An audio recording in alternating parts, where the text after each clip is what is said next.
Sometimes a single signature, scratched quietly onto paper, can echo louder than 1,000 gunshots. In 1930, there were no tanks rolling through Europe, no dictators screaming into microphones, no marching boots shaking the streets of Berlin. There was only ink, drying slowly on a document passed through the halls of American power. A tariff, a technical fix, a domestic policy meant to protect farmers and factories back home. And yet, that moment, almost invisible at the time, would send shockwaves across the Atlantic, deepen despair, and help create the conditions in which a failed artist would become a dictator. This is not a story about evil, masterminds plotting across borders. It is something far more disturbing. It is the story of how fear, economics, and unintended consequences can reshape history. How a decision made to save a nation can instead destabilize a world. And how the rise of a dictator did not begin with hatred alone, but with hunger.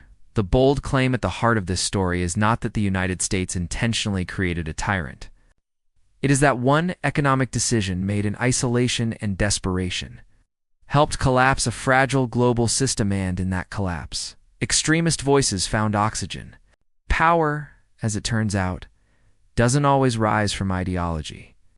Sometimes it rises from empty stomachs. To understand how this happened, we must return to the late 1920s, to a world balanced on a knife's edge.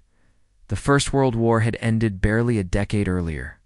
Europe was exhausted, traumatized, and financially broken. Empires had collapsed. Borders had been redrawn.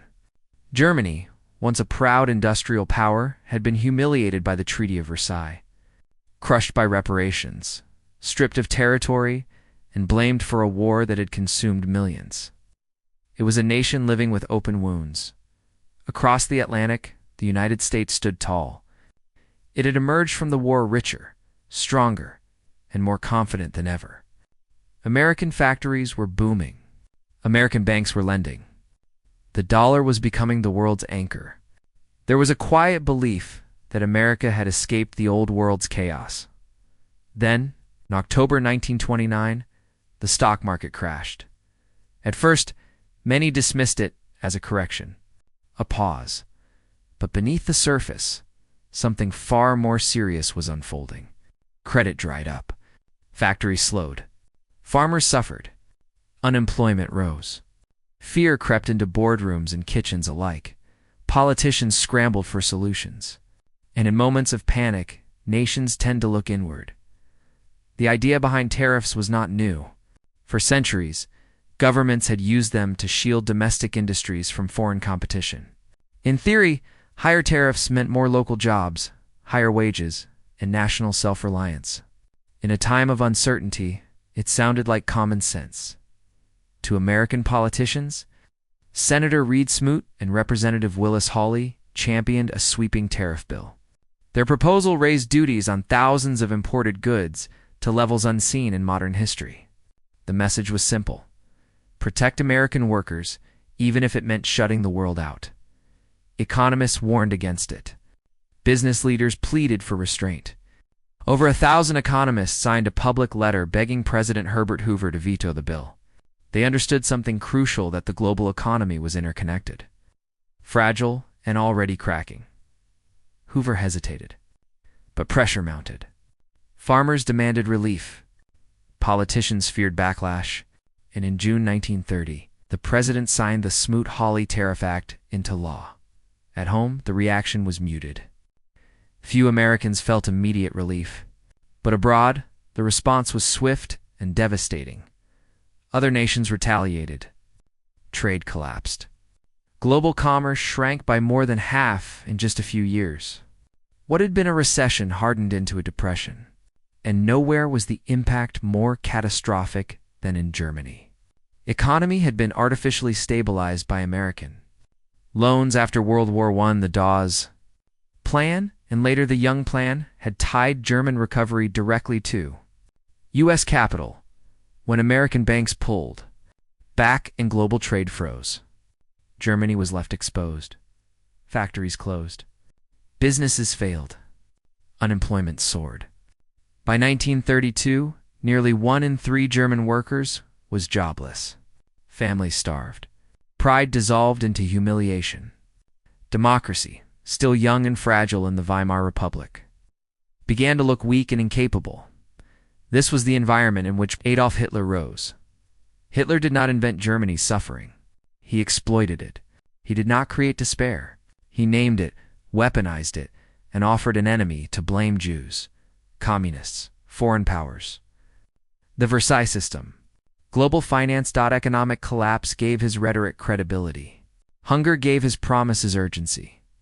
Desperation turned anger into loyalty. The turning point came not when Hitler shouted louder, but when the system around him failed completely.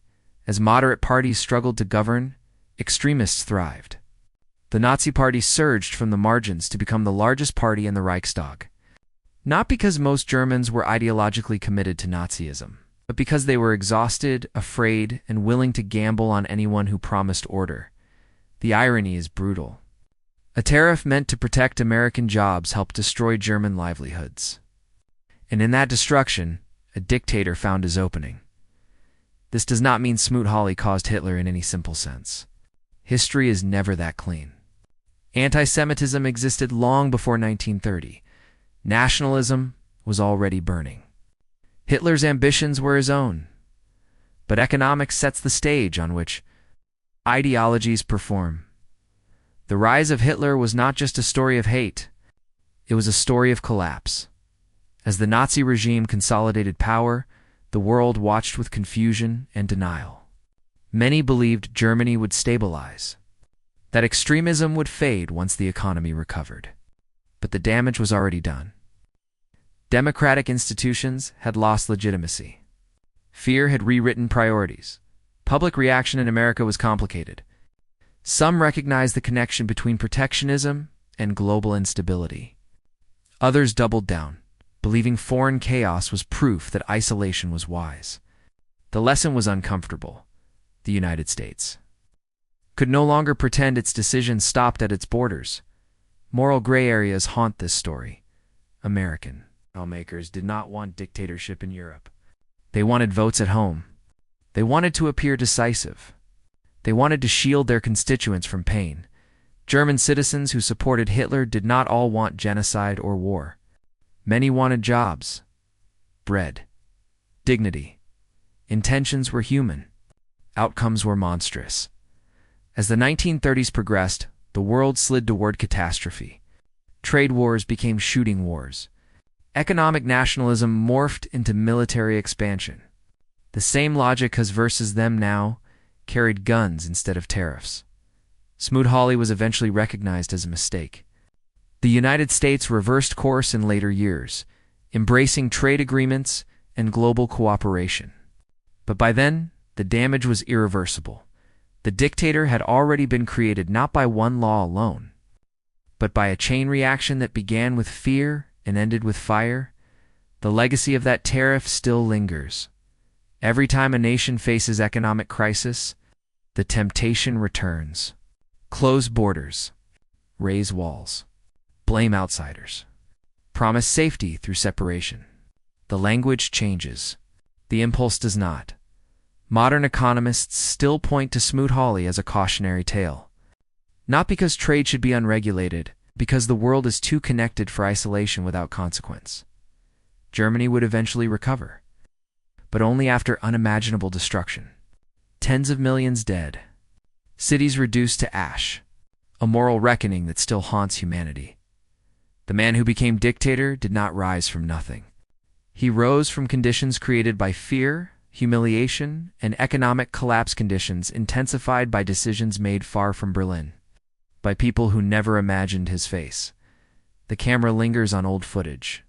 Empty factories, bread lines, men in suits signing papers, a crowd cheering a man who promises greatness, and the final reflection settles in, quiet and unsettling. History is not shaped only by villains.